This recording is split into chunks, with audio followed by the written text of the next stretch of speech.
I'll look again if... Good morning, everybody. I think we'll get underway because we have a tight schedule. First of all, thank you very much for taking a few minutes. And I think I'm going to ask people to mute. Make sure you're muted, because I thought I was hearing a dog in the background, which is always what you hear on webinars. Thanks very much for tuning in. We're very pleased to have your interest in MI-SPI. My name's Pamela Grudgeon, and I am consultant project coordinator for this next year for MI-SPI. And it's my pleasure to introduce to you Randy Dykhuis, the MCLS Executive Director, and he has a few brief words of introduction this morning. Hi. So what I wanted to do was give a brief overview and history of MI-SPI for those of you who are brand new and where we are today. So MI-SPI was born in 2011, and there were 7 original participants, all from the cold group.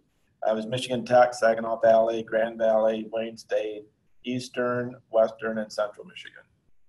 And then over the next few years, we added 4 more participants. U of M Dearborn, Oakland University, Ferris, and Northern all came on board after that. So in those first few years, and the reason for the group to actually get together was for them to do what I think of as responsible deselection. And at that point, many of the original participants were looking to add space in their building. Not everyone, but many of them were. And were either about to or seriously thinking about large deselection processes. And they wanted to be able to do that deselection in a way that wasn't tossing out materials that would be needed or were unavailable otherwise in the state. So we all came together and developed an MOU, which you can find online on the MCLS website, and also developed some criteria that would allow the institutions to do that deselection process. And there are 3 basic criteria. There had to be fewer than 3 certs in the previous 10 years, published materials that were published 2005 or earlier, and there had to be 3 or more holdings in the group. And so basically they were little used but widely held materials. And we contracted with SCS to do the collection analysis. They did that in the fall of 2011 and came back with the results in early 2012. We had a series of meetings to finalize those, the lists, the deselection lists that SCS came up with, and then moved ahead. In the intervening time, there has been 1 more refresh of the data, and all of the institutions, with the exception of Western and Eastern, agreed to participate in another round, and that's when we fully brought on board Dearborn, Oakland, Ferris, and Northern. And that happened in 2015. So that was the last refresh of the data that's been done. So we now have a database that's about 3 years old, or a data set that's about 3 years old. And off and on over the years, we have talked about expanding the group beyond the cold libraries. And in the last year or so, there seems to be, or I had more questions from some of the 4-year liberal arts private academic colleges. And I know that Spring Arbor has been also, hey, there's Robbie, has been working with SCS already. And Helen has talked to Robbie. I've had some email contact back and forth. So as we look at another refresh of the data, we thought now was a propitious time to continue the conversation in a broader way. So that's what we're doing. This original group of MI-SPI participants would like to expand collaboration. And first step is to look at other Michigan institutions, specifically the four-year private colleges. We've also started talking with Indiana libraries, the academic libraries of Indiana and the private academic library network of Indiana have also begun a shared print project. It is similar with some differences, but very similar to what we've done in MI-SPI. So there's some sense that we might be able to in the future expand collaboration there. And lastly, there's an ongoing wide conversation that's nationwide, in fact, continent-wide, because it includes Canada as well, about how we can look at collaboration among many shared print groups and consortia. So that's I wanted to set the stage and kind of give you a little bit of a background as we get rolling here. Very good. Thanks. You're welcome. Excellent. I thought it would be of interest to you folks in the private colleges to hear some experience and to get some comments from three of our participants. Two of these institutions were in the original 7, and the first speaker, Helen Levinson from Oakland University. Oakland joined in our second round. Helen is also the chair of the MI-SPI steering committee. So without further ado, I'm going to switch over to Helen. Okay. I'm going to address two things that Pamela asked us to talk about. Number one, how our libraries used the Green Glass for Groups data for collection management and collection projects in general. And the second element was how the MI-SPI partnership has been beneficial in general to our institution. So the specifics on how we used Green Glass for Groups, G3, was more, we expanded it as to be a very useful overall collection assessment tool, which went beyond the original intent to responsibly deselect.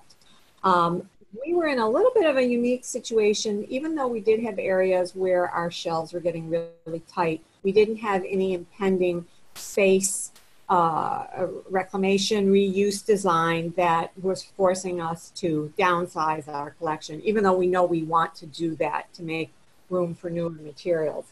But we ended up using the G3 database to analyze our collection in many different ways. Of course, the science and technology-based disciplines primarily used it as a weeding tool because they could define the last checkout within a certain time parameter or less than 3 checkouts, something like that, is something that they wanted to get, felt very comfortable getting rid of, knowing that this retention allocation formula had been applied to the group as a whole. But the humanities and social sciences library faculty approached it very differently, and they would not have been able to do this analysis without the G3 tool. They used it primarily to identify rare items that they wanted to preserve, that they wanted to take out of our circulating collection and put it into our special collections. So they, through manipulation of the data and the sorting of Excel sheets that we downloaded from the G3 database. They used it for identifying duplicates, identifying first editions, so that they could preserve what they wanted as, you know, valuable first editions. They also applied the parameter of less than 50 holdings within the entire United States, which helped them measure or calculate rarity. And what we also did was we were able, because of the power of the G3 database that had all of these different fields of information that are relevant to assessing a collection, they were also able to look at titles in which we did have duplicates, because you think, well, a very easy thing to do is let's just get rid of our extra copies of something. But they paired it up with the number of circulations through the years. There's a reason why we own more than one copy. So we shouldn't make this decision in isolation. Let's just get rid of it as long as we have one copy. So we're able to relate the data, connect the dots, which would have been really hard, if next to impossible, to do without that tool. As for the second element, how has being a partner in MI-SPI benefited our institution? From the weeding perspective, it really eliminated the angst and anxiety that can be accompanied with a weeding project. Knowing that the retention formula had been applied to all of the candidates that were candidates for weeding gave everyone a great deal of insurance that this was all based on very sound data and sound information. So we knew that we were not depleting the overall shared collection. We were preserving the collective scholarly record, which is what a collaborative shared resource program aims to do. And each library faculty liaison was free to choose their own parameters outside of the one given, not allocated for retention in our library. So if they wanted to keep it, even though it was a logical weeding candidate, they could keep it. Some people felt comfortable if it was available in HathiTrust. They felt comfortable kicking it more in the weed category. Some did not. So they had a lot of freedom outside of some of the basic parameters that we had to follow, which was we could not, of course, get rid of anything that was allocated for us to keep. And they really liked that flexibility. We also didn't make it a completely abstract project.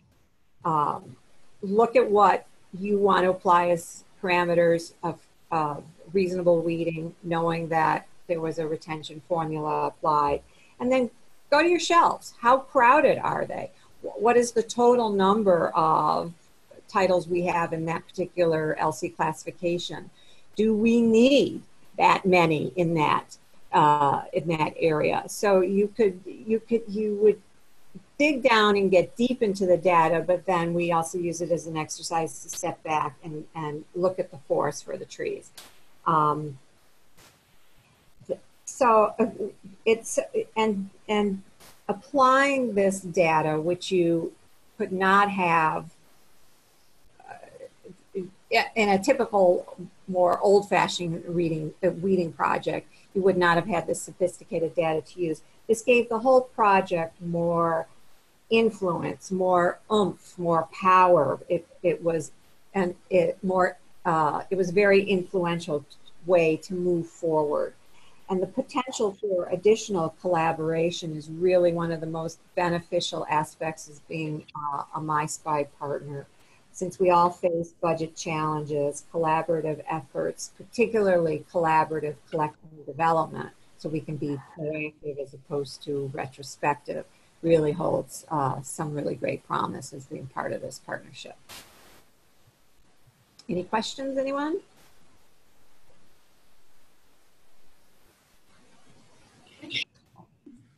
I'm thinking that our second speaker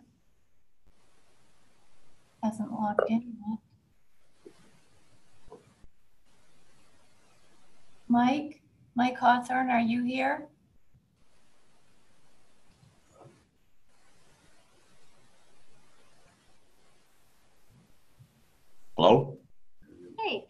Hey. Hey, good morning. Good morning. Would you like to chime in? Since Sure. Amy's involved in some strategic planning at Central Michigan this morning, so she will be bopping in. But in the meantime, why don't you take her spot? Okay. A lot of what I'm going to say, particularly the use of G3, I'm going to echo what Helen so eloquently said. What we appreciated about G3 is that it gave us a sort of a data baseline that we all could work from, and we weren't shooting in the dark and wondering what other institutions are doing, what do they have, what's in their collection. But it really gave everybody a level playing field to work on. And so for us, that was a great benefit as we were looking at our data and looking at our collection. And as an ARL library,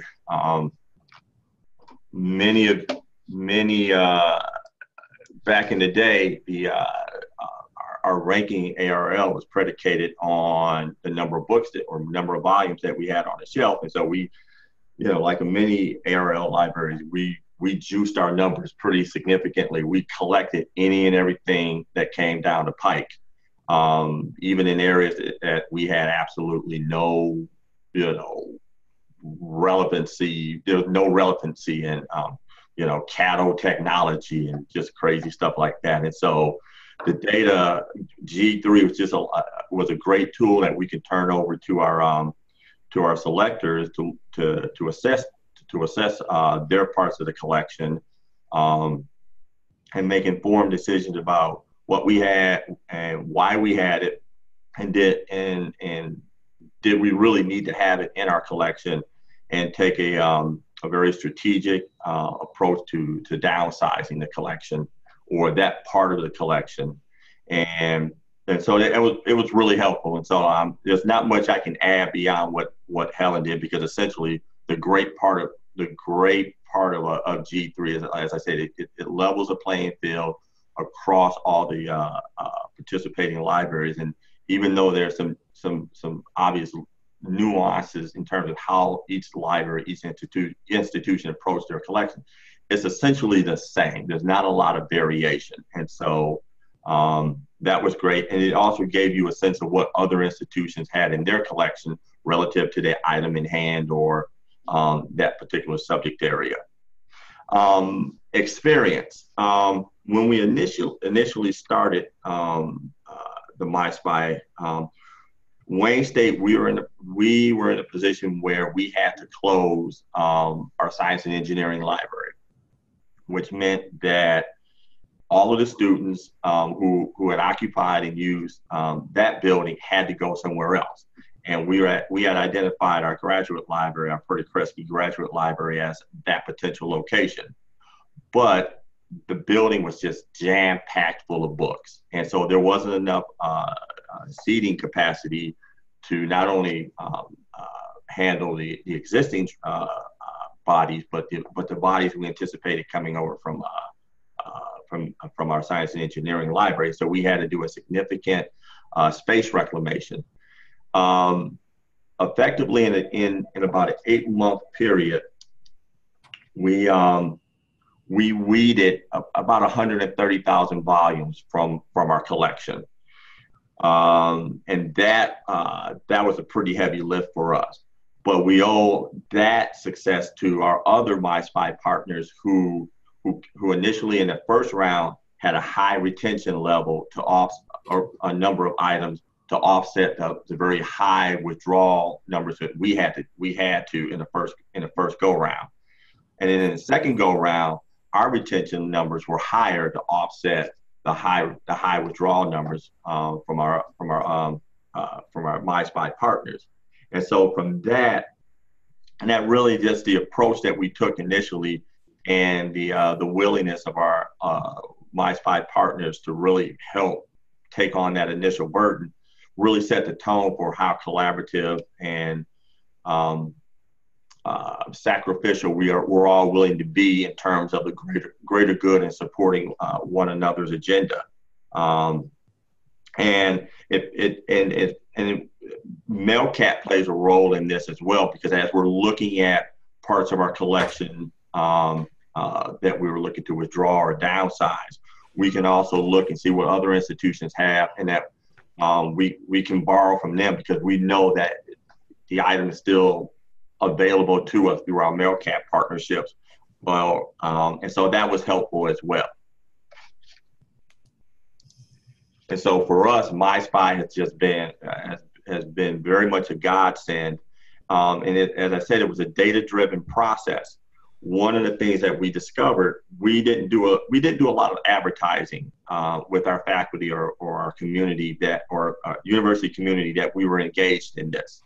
And what we found about 3 years later, after we weeded again about 130,000 volumes from our collection, a faculty member happened to walk into our graduate library, went to the third floor where most of the weeding took place, and discovered that their favorite book had been weeded. And this was 3 years after the fact. and so there was a bit of a hubbub, but because the items that this was a data-driven approach, that items that were over 10 years old and had circulated 3 or fewer times were the object for weeding, nobody really missed it. And then the item that the person wanted, we were able to readily get through MailCat. And so by taking that approach, we saved ourselves both a headache, but also we made a point to both our selectors and to the faculty members that we had just a ton of stuff in our collection that you really had no interest in as a faculty member. It didn't support your research because you weren't using it, and there was no evidence that it had been used. And so once we talked to some of our faculty members who were upset initially about this, and we explained to them our process and that the content that they rarely use could be easily available, things subsided. So that was our experience. We weeded 130,000 volumes, and it took 3 years for everybody to figure out that's what we did. So back to you, Pamela. Kind of speaks for itself, doesn't it, Mike? I'm just saying. Yeah. Yeah. Our third speaker is Amy Pfeiffer from Central Michigan University, and I think Amy's here. Go, Amy. Can you hear me? Yes. Okay, good. All right. Sorry, I just ran in. CMU has participated since we started, obviously.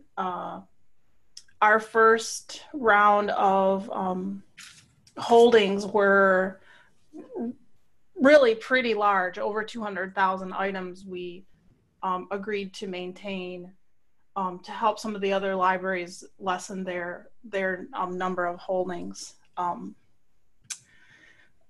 So the project to update all our records, it took a little bit, but I had some help from other libraries around to get that all taken care of.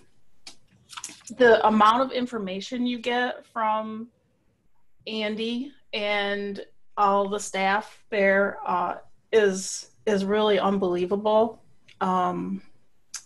I was amazed the first time I saw the spreadsheets. At the time, they were spreadsheets the first round before green glass.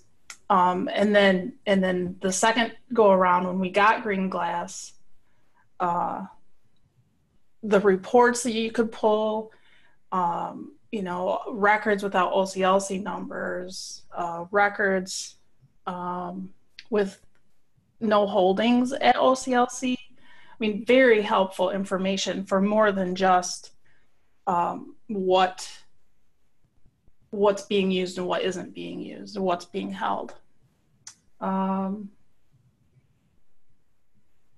So the first go around with MI-SPI, we weren't in a need for space. So we had the list of potential withdrawals, and a couple of the subject librarians weeded some of their areas in the R's, I think, and maybe the T's where things get out of date quickly. But when we got into the second round, our number of items held went down to 80,000. So that freed up a lot of titles for potential withdrawal. We were tasked with a project to reduce our circulating collection by 10%, which was about 60,000 titles at the time. So 2 summers ago, we started that project using green glass, and the subject librarians had criteria that they used different slightly across disciplines, and they used that information to create lists that were slightly more than 10%, so that in some cases, you know, if things were missing or they decided to withdraw more than 10%, they could do that. So we worked through that project. It took us a little over a year to get everything out, but the lists from Green Glass were, you know, we couldn't have done it without it, or it would have been, you know, a lot more complicated. But we set up a system in SharePoint and a workflow, and it worked really well. Benefits of being part of the group. Obviously, you know, everyone's cramped for space. We have to have room for the students. So we don't all have to maintain the same collections. We have mirrored collections across.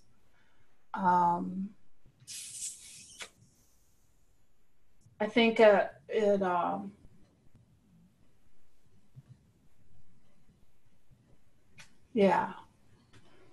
I'm sorry, I'm kind of lost now.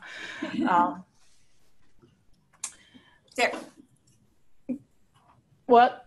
There were lots of duplicates. Is that where you were going? Well, yeah, everybody sort of had the same collections across the state, and right. You know, with the way the delivery is now, you know, only takes a few days to get those things, and they're not, you know, those things aren't used for the most part anyway. So, you know, it really helps alleviate some of the space problems that others are experiencing, and now CMU is experiencing as well. Well, yeah, what goes around comes around. Would all three of you say that the opportunity to depend on each other's collections was one of your primary benefits? Absolutely. Yep, that's true. Yeah, yep, especially now that we've come to with the space limitations. Okay. The opportunity to know what everybody has, and especially being able to see those retention commitments there in Green Glass, so that you can make valuable and justifiable decisions about removing things. Okay. Absolutely. That the Green Glass system is, I think it's amazing. I'm a data person anyway, so I think it's very, very good. Very cool. Great. Well, one of the things the Green Glass system could tell you as you were looking at your own personal, your own institution search, and then of course the aggregate search within the state. And I'm going to mirror what Amy had said. It was incredibly powerful, the information that you could glean from it. Yeah, you could have someone dedicated to just running Green Glass reports. If you were lucky enough, but we're not. I think Indiana did for a couple of years. Yeah. There was somebody pretty much dedicated to doing all of that analysis. So they were. Yeah. Lucky. Okay, I think we can move on to Pete and Matt, our OCLC SCS spokesmen. And I think we're going to turn over control to them. Okay, just give me a moment to unmute, and let's see, I need to share my screen. So let me try that. And let's see here. Sorry, I'm just a little bit getting used to Zoom here. Share. Oh, it says host has disabled attendee screen sharing. Okay, I'm going to make you a host. Okay.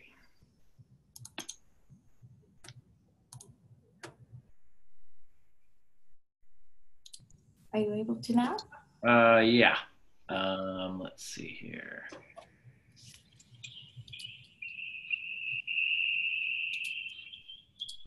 And let me know if you can see my blue and white screen. Okay. So I'm here with Matt Barnes, and we're gonna, just do a portion. I want to get going because I have about 250 slides to go over. I'm just kidding. I literally have 5. So I put this slide together, and I think we really heard all this from the people who had, who are on here, who have used it. But what is this really all about?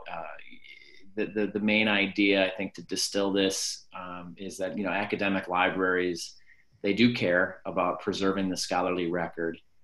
Not everybody needs to keep the same low-use titles, but somebody should keep these titles, right? We want access to this content.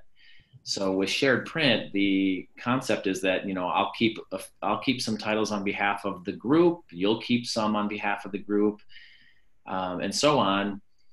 And that ensures some security there, that somebody has them, and it's retention in place. So there's no need to, rent storage. These are materials that are on your shelves anyway. So that's the main idea, that, somebody is making sure that they have the materials and that they're being retained. And then once that's done, libraries are free to deselect, once these, commitments are established. So I think a good way to look at this is it's sort of a sense of contribution and benefit. On the contribution side, G3 or Green Glass allows the libraries to see the collective collection and think about it as a single collection. And then all the library collections, regardless of size, have something to contribute. So we're seeing that in the data. Sometimes people assume that, well, only the big libraries have, unique or rare materials, and we're finding that's not the case at all. Everybody has materials to contribute, and we'll see that in the data. And most retention commitments, in fact, happen below the ARL level.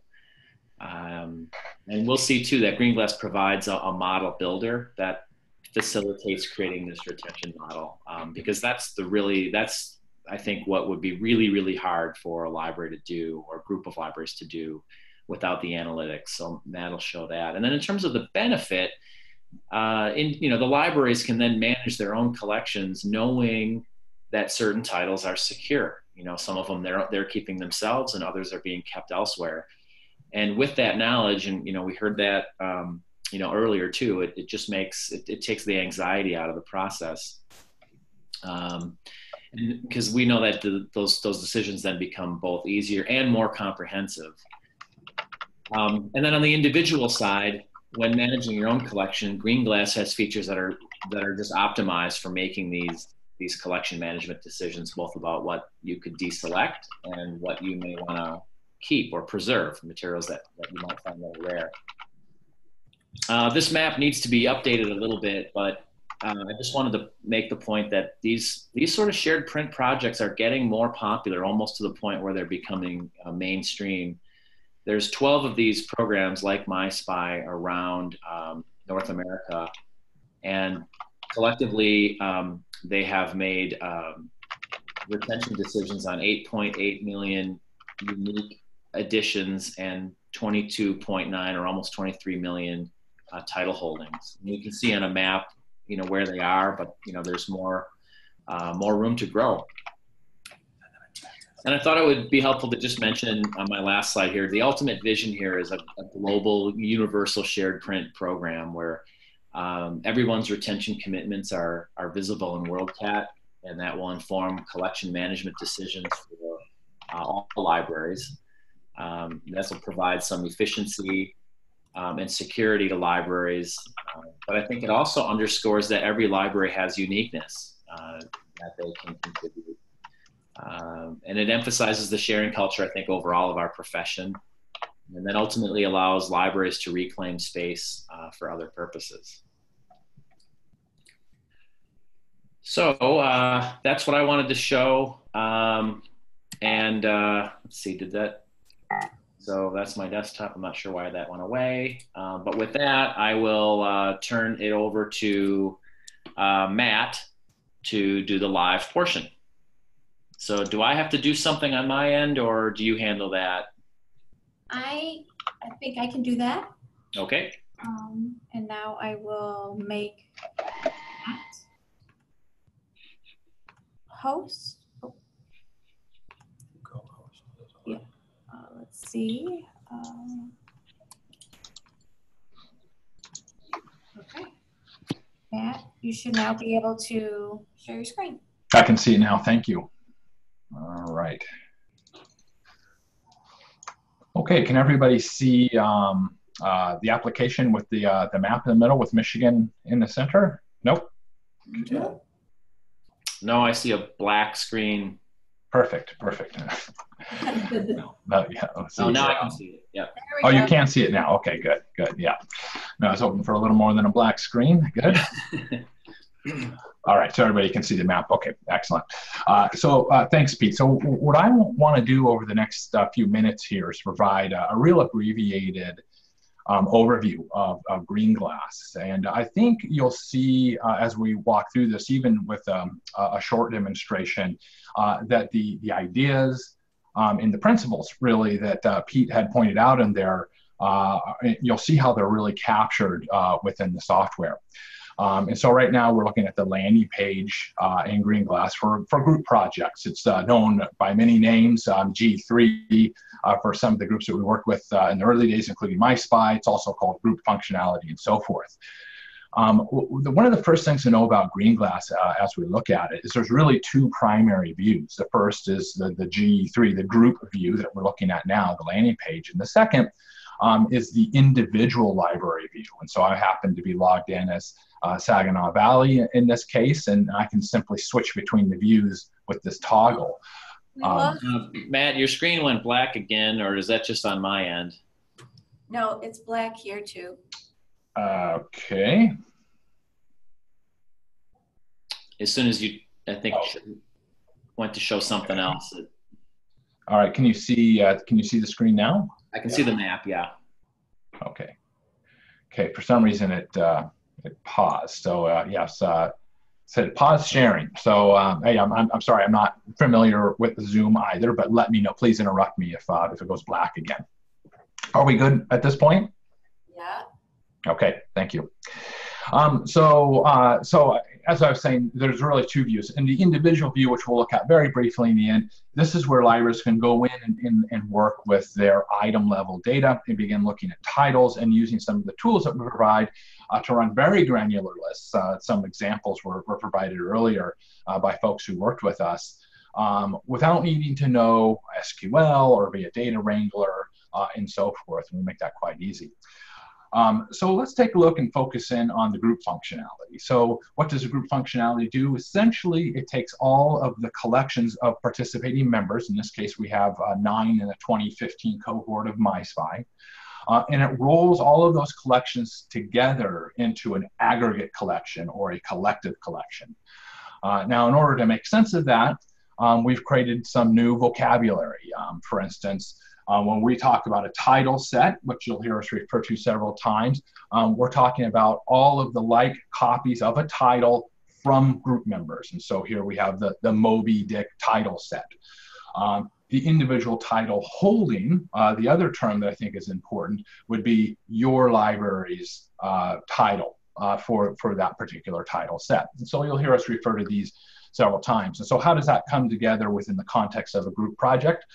Well, in the 2015 MI-SPI project, we had about 1.5 million title sets, which represented about 2.5 million title holdings among the 9 members. Now, ultimately, and you heard Pete refer to this, the model builder in this group functionality was used to identify about 430,000 title holdings for retention. And so how we get from the idea of having this large collective collection down to the point where we're building rules in the model builder requires building a strategy in order to achieve your group objectives. One of the things that we think Green Glass does well is helps libraries, groups of libraries, visualize their collection in a way that they can gain a better understanding of their collection and then build some strategies around it. And so if you look at the group collection and run over to visualize here, there are a number of options. There's about 12 categories of visualizations that help you get an understanding of your collection. The first one is participant holdings. So if we scroll down on the participant holdings here, and here you can see the 12, there's participant holdings, and we can have various visualizations that are based on WorldCat holdings, looking at how many other libraries hold a particular title set, various attributes, including uses, and then subjects. And we'll take a look at about 3 of these. So if I'm looking at participant holdings, along the y-axis, we can see the title set count, and along the x-axis, we can see the group members holding the title. So this is just the 9 libraries who participated. One of the things you can immediately see here that's of interest is there's a lot of uniqueness among these 9 libraries.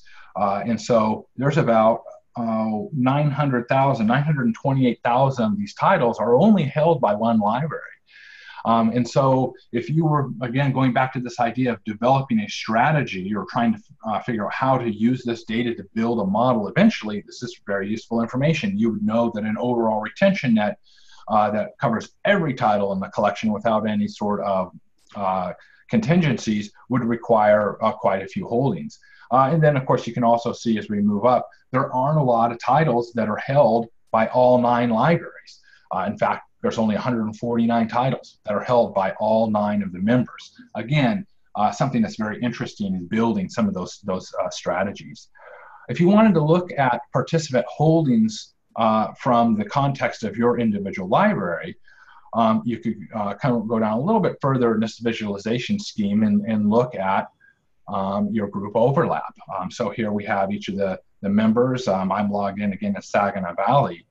And we first show the group overlap by title count. And so the dark green is it's held by 1 member. In other words, the person who shows here, and then a light green would be by 3 members.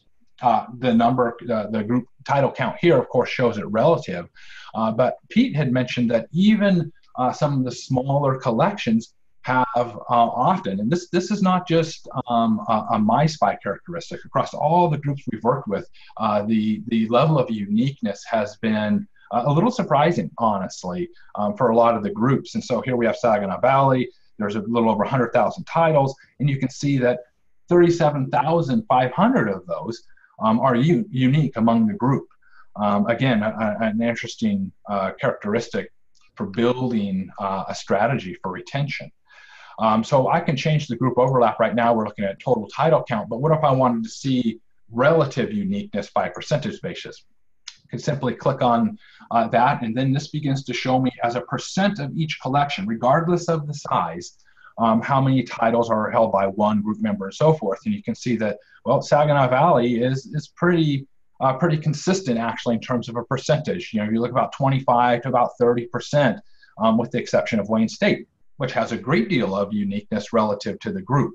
So again, something to keep in mind, and something that would be very difficult, I think, to visualize without having this kind of aggregate roll-up and being able to look at the collective collection in this manner.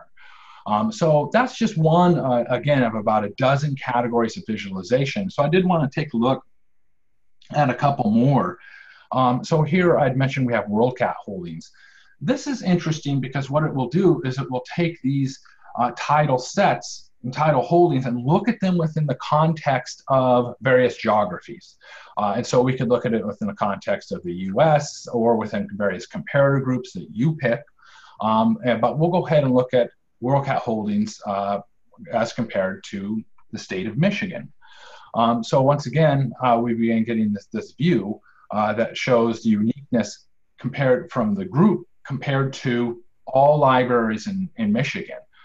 And so here we have the title set count on the y-axis. On the x-axis, we're looking at the number of holdings set in WorldCat for the state. And so once again, you can see we're 0 to 2 titles. There's about 347,000 titles. That among this group, you're one of the very few in Michigan who actually have that title. And if you look at going up to 20 plus, well, among this group set, there's about 135,000 titles that are held by 20 or more libraries in the state of Michigan, and so forth. And so again, this provides that kind of granular context that helps groups begin to make decisions and drive toward models.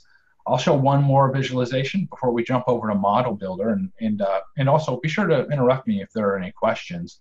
So again, looking at visualizations, I'd like to show we'll skip over the title set attributes for sake of time, and we'll look at the subjects by title holdings. Here we can see display by LC classification for the group title set, but I'll scroll down here to the tree, which shows title holdings by LC class. This gives you essentially some context into the size of this collective collection by LC class. And we can go ahead and drill down. Somebody had mentioned, I think the T's earlier, that some of these get dated very quickly. I can click in here. We can see the subclass. And then let's say we'll look at chemical technology, TP. And then you begin to see the holdings by group member. This can be particularly interesting. So Wayne State, one of the larger collections, you might expect that they would have a large set of titles in this area. Central Michigan, also one of the larger collections, but Michigan Tech is the 8th largest collection out of the 9 libraries. But you can see here, of course, they have a disproportionately sized collection in chemical technology. That would make sense with their orientation. But this is something that, again, provides the kinds of insights and provides that kind of context by each group member that allows you to build some of the models and get a good feel for that collective collection and how everybody fits into it. So one other thing I'll mention, the visualizations are not only good for helping libraries develop strategies for retention, but we have seen both the visualizations here and in that individual context, which we haven't looked at yet. There was some mention of working with faculty and communicating with faculty. We've seen people cut the visualizations in Greenglass right out of Greenglass and put it into slides for communication with stakeholders, including faculty, so that there can be conversations that are based on quantitative data rather than emotion, which has been very helpful for pursuing some of these programs. And so once the collection has been explored, then most groups will then look at move from the visualizations and move over to the analysis tab in G3. So I'll go ahead and go to the overview here. If previous models have been constructed in G3, this is where they would show up. Here we happen to have the 2015 retention model. This is featured, would show up for anyone who happens to go in here. Anyone can create their new model by simply clicking this button up here. But we'll go ahead and drill into this particular model. So if I click in here, it brings us into the model builder. So the way the model builder works, and Pete mentioned this, is it actually takes a retention first point of view. And so it will retain X number of copies based on the rules that you happen to put in place. And I don't have time to go through all the rules, but on the right-hand side of the screen, you can see the rules that were developed based on the understanding of this collective collection. Randy had touched on some of these. For instance, we're going to retain all titles among the 9 libraries when these criteria happen to be satisfied. So MI-SPI 2015 holdings, there's fewer than 3 among the group of 9 libraries, for instance, and Eastern and Western don't have those titles. And so this criteria impacts the graph on the left real time. Each dot represents a library. Here I'm logged in as Saginaw Valley, Michigan Tech, and so forth. All 9 are on here. The green line represents the average retention level that each of these libraries would have to commit to in order to satisfy the rules that you've put in place.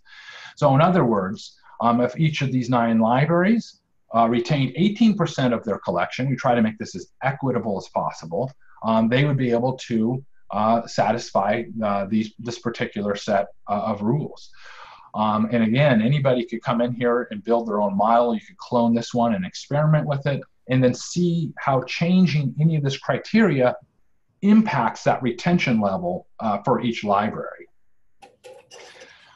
So once the group has decided on the model that they would like to use, this retention data is then filtered into that individual instance I was referring to. So we're still in the group instance, the G3 instance, and now I'm going to switch over to Saginaw Valley. So once we switch into here, this is the landing page for the individual instance, and you can see an example of that data filtering from that group level model builder down to the title level in the individual instance. And so here we see allocated for retention. We have 15,000 titles that were allocated for retention. This is Saginaw's part of this. If I click on this link of 15,000 titles, it will actually take me to a list of those titles within the query builder functionality. So I'm in the individual instance, and this is the tool used to sort through titles.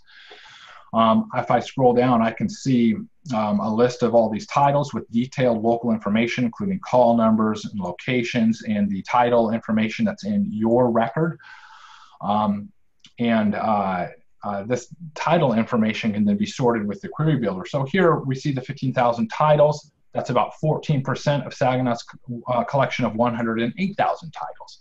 Now, if I wanted to modify this, it's quite simple. On the left-hand side of the screen here, you can see a point-and-click interface with a lot of different criteria for drilling into this data.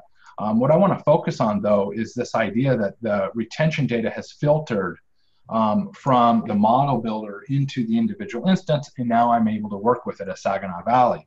And so what automatically came up was a group level attributes that show titles allocated for retention in my library. That's these 15,000 titles.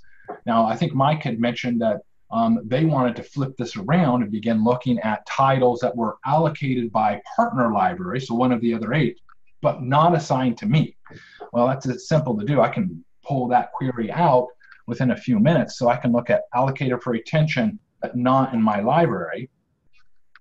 So you know these are safe. They're within the retention safety net established by MI-SPI. Somebody's holding them, but I'm not responsible for doing so. Well, what Saginaw would find by running this query is that about 21% of their collection falls in this category as 22,000 titles out of their collection, where they can begin investigating these in more detail if they chose to do so.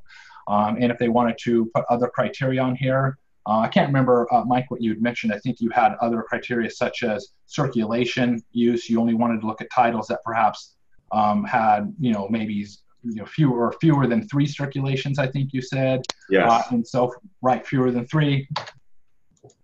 Well, then we could automatically see if you were Saginaw and you wanted to use the same criteria, that cuts this down to about 6.3% of the collection, or almost 7,000 titles, and so forth. The criteria and the level of granularity you can get to, again, in a point-and-click interface is quite straightforward as it was intended to be. So those were the highlights I wanted to hit. I know time is short, and so at this point, I didn't know if we had time for questions, but I'd be happy to take them if there were. It is time for questions. So I'm going to open it up to our attendees. If you want to type in the chat box, or you can talk, unmute yourself, ask your questions. We're happy to have a conversation. Anybody?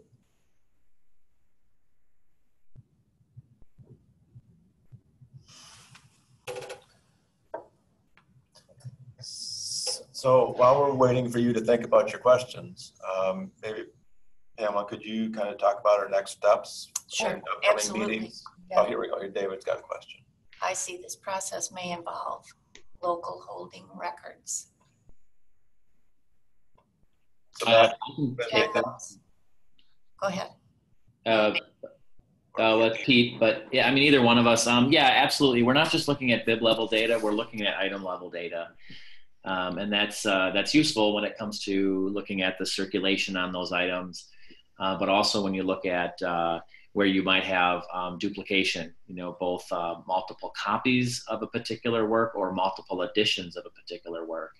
So yeah, we are looking at the LHRs. David, this process starts with records from your local system.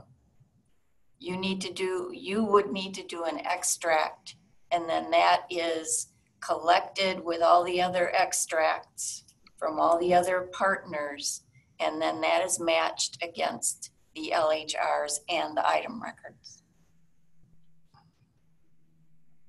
Am I saying that right? I think so. Okay. There's a follow-up I see here saying, if we have begun to utilize 583s, will this prove helpful in the future? Yes. Matt, if I could have you speak to this, certainly the 583s are part of the retention, the field to record retention commitments, but I'll let Matt address. Yeah, so at this point, we don't take into account the 583s in Green Glass. That may be something that changes in the future.